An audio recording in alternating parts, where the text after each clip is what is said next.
Did you know that Case and Huff and Schlieder has been servicing customers in the tri-state area for nearly 100 years? As an independent insurance agency, they have the flexibility to find the right value for your business, farm, and personal insurance needs. Case and Huff and Schlieder is a locally owned agency. Their agents and support team are ready to help. Give them a call or find them on Facebook. Case and Huff and Schlieder, proud sponsor of the Muddy River News Business Spotlight.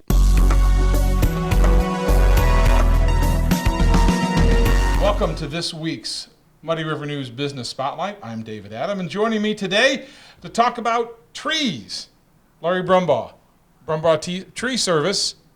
Welcome. And by the way, I should always have to remember, this is always brought to you by Case and Huff and Schlieder. We don't want to forget the sponsors, but we want to make sure that we talk a little bit about trees.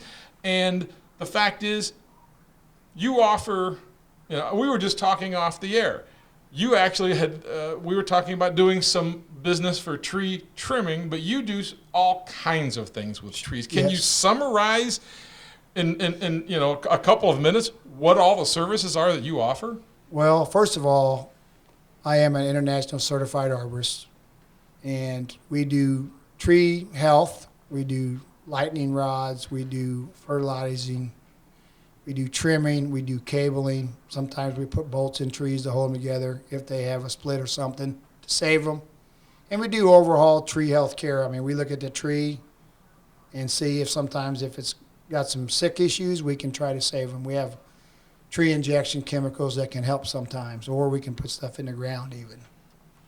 Is there a way for you to be able to qualify what you spend most of your time doing with your tree service? We do probably a lot of trimming. Right. And quite a few removals, especially since the emerald ash borers hit here. That's going to become a pretty big... I bet that has changed your business quite a bit, the emerald ash borer. Right. I mean, we started doing injection years ago, and we're still doing it now, but a lot of people did not take the route for the tree injections, and now they're seeing the consequences of it. All the trees are starting to die. They're starting to die from the top down. And if you look around all over town, the majority of the trees that you see that are dying are ash trees. And the fact is, how many of those, what are the percentage of trees that are struggling or dying because of the ash borer? Well, I know there's overall, since it started in like 2012 or 2010, somewhere around there, there's been millions of trees that have been devastated. You no longer can even plant an ash tree, as far as I know. They haven't come up with a type of tree that can fight off the emerald ash borer. For the general public, the fact is that you said you spend a lot of your time trimming trees. You and I were talking off the air about trimming my trees. Yes. But you mentioned something about that there is a window for which trees should be trimmed. Are different trees better to be trimmed at different times of the year? Yes. There's certain trees that should not be trimmed during the growing season. They can get, like you can have pin oak trees that could get oak wilt. You have Bradford pears that can get fire blight. You have crab apples that can get apple scab. They can get fire blight. You want to stay away from those. A lot of your pines you don't want to trim when it's hot. You want to stay away from certain trees. The majority of the trees you can trim about year round. Okay. But trimming is not the same as topping a tree. Explain the difference for those who would be watching this for the first time. Topping a tree cuts down about 2/3 of the size of the tree. It cuts the life expectancy in half of the tree. It makes the tree thicker when it sprouts back out. You have a lot more weaker limbs. They catch more wind.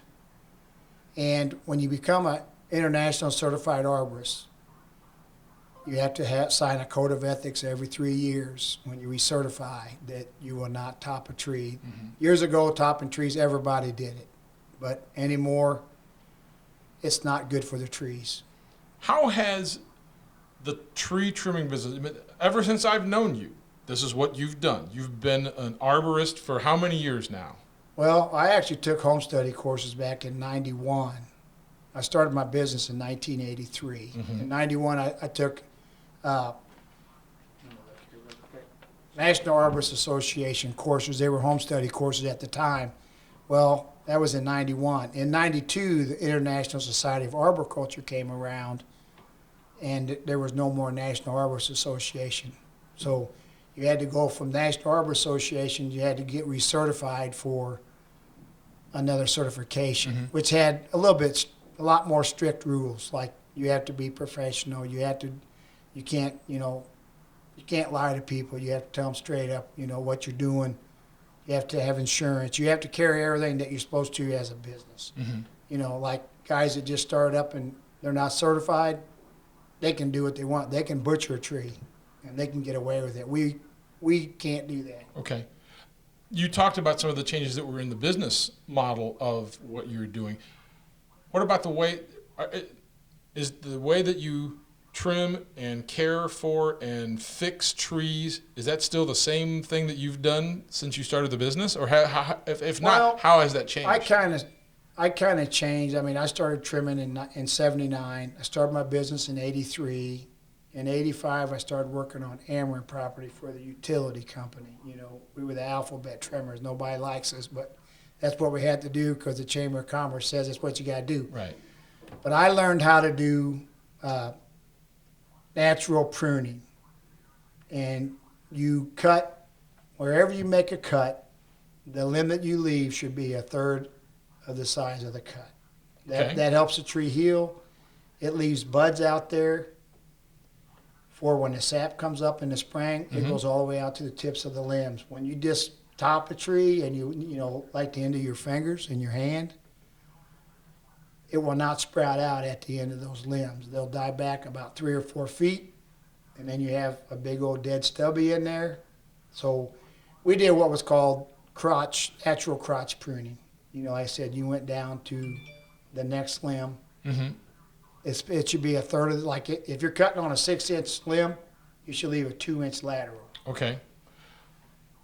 What are some of the biggest mistakes that people have when they're maintaining trees on their properties? If somebody's watching this for the first time, they've never heard of Brumbaugh Tree Service, they don't know how to take care of a tree, whether it's the trimming or the planting or the maintenance of. What are the common mistakes that you see? They just make those mistakes over and over again, and you want to just go, stop doing this. Right. Well, a lot of it is they do top. That's a no right off the bat. Yeah. Usually when they trim a limb, they'll mostly trim the lower limbs. They won't take them all the way back to the next lateral. They'll leave stubbies, like 3 or 4 inches or maybe 2 or 3 feet. Or 6 feet. They don't realize that when that's under the canopy of the tree, because you got the canopy, when you trim back that past the canopy, that limb no longer gets sunlight. When it quits getting sunlight, there's no more growth. Okay. So that whole limb dies all the way back to the tree. And they would be better off to take it back to the main stem. But then another thing people do is when they do cut them back quite a ways, they leave a 3 or 4 inch stubby. Well, when you leave a stubby, that thing has to rot back into the good wood on the tree limb that you cut on before that little stubby's going to fall off. Okay. Well, now you're creating a cavity. Well, when you create a cavity, ants, insects, you're just making a host for insects, Okay. So cut back, but make sure that you cut it back to the to the collar. And most people don't know what the collar is on a limb. What would let people know what that is? Well, when the limb comes out, there's a little hump. You want to cut right in front of that, but you want to cut it at a right angle. You don't want to cut it, too much of a 45. You want to cut it right where what we call the ridge. So try to cut it right there, and that way when it calluses up, it gets new cambium, grows right over that cut. And if it's a small enough cut, eventually you won't even know that there was a limb there, other than there'll be a little scar from it growing over. Okay. When Larry Brumbaugh was a little kid, growing up playing soccer, I'm going to just take a wild guess. Oh, cross country and track. There you go. All right. So you were cross country and track. But the fact is, I can't imagine when you're growing up and you're going through high school, you go, I'm going to be an arborist. How did you get into this profession?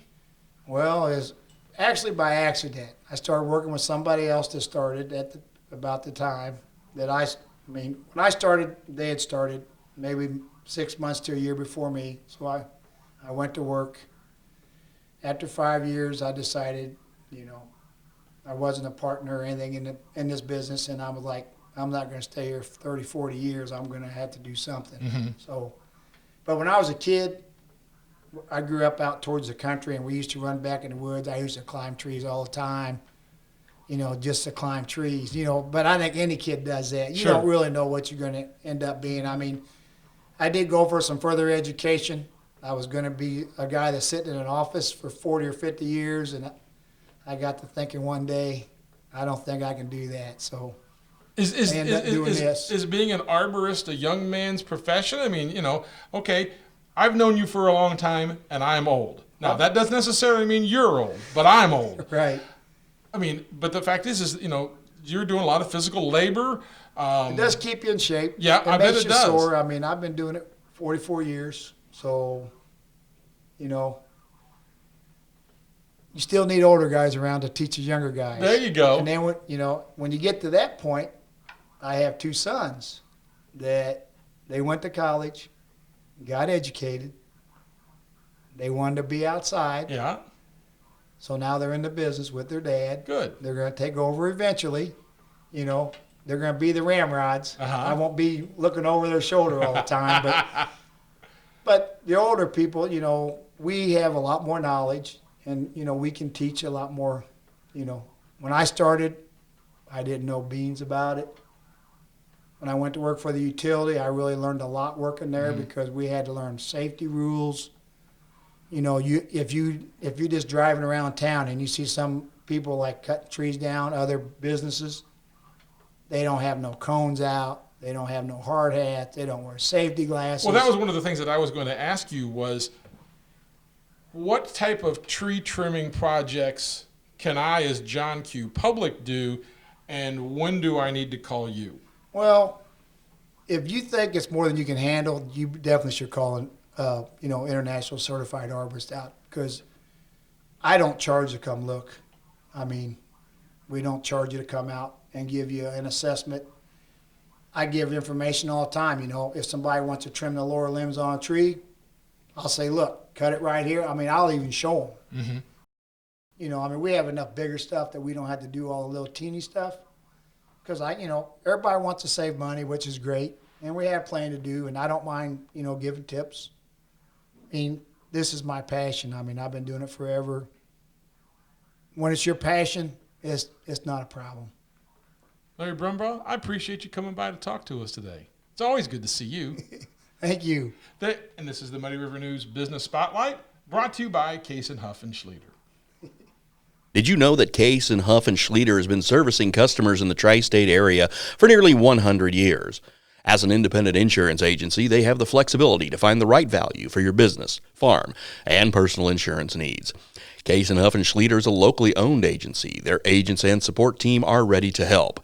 Give them a call or find them on Facebook. Case and Huff and Schleter, proud sponsor of the Muddy River News Business Spotlight.